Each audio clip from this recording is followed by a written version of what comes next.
Chapter 28 The Beetle. Mac gives me a new black crayon and a fresh pile of paper. It's time to work again. I smell the crayon, roll in my hands, press the sharp point against my palm. There's nothing I love more than a new crayon. I search my domain for something to draw. What is black? An old banana peel? Would work, but I've eaten them all. Not tag is brown. My little pool is blue. The yogurt raisin I'm saving for this afternoon is white, at least on the outside. Something moves in the corner. I have a visitor. A shiny beetle has stopped by. Bugs often wander through my domain on their way to somewhere else. "Hello, beetle," I say. He freezes, silent. Bugs never want to chat. The beetle's an attractive bug with a body like a glossy nut. He's black as a starless night. That's it! I'll draw him.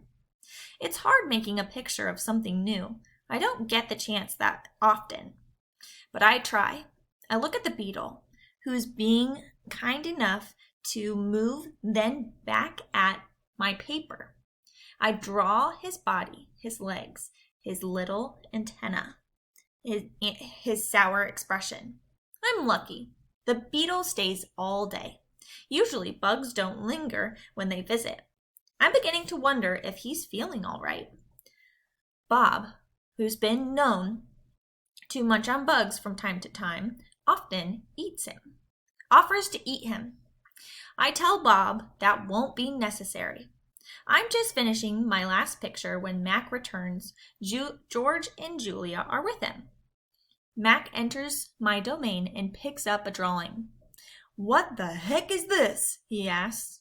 "Beats me what Ivan thinks he's drawing, but this is a picture of nothing.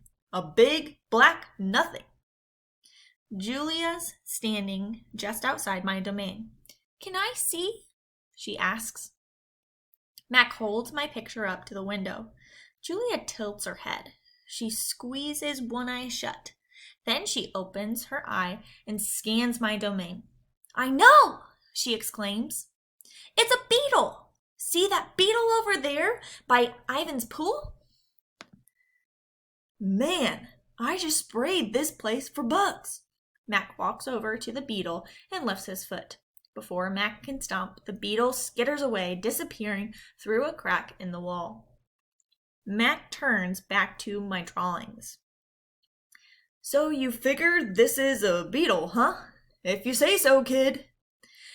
"Oh, that's a beetle for sure," Julia says, smiling at me. "I know a beetle when I see one." It's nice, I think, having a fellow artist around. Chapter 29. Change. Stella is the first to notice the change, but soon we all feel it. A new animal is coming to the Big Top Mall. How do we know this? Because we listen, we watch, and most of all, we sniff the air. Humans always smell odd when change is in the air, like rotten meat.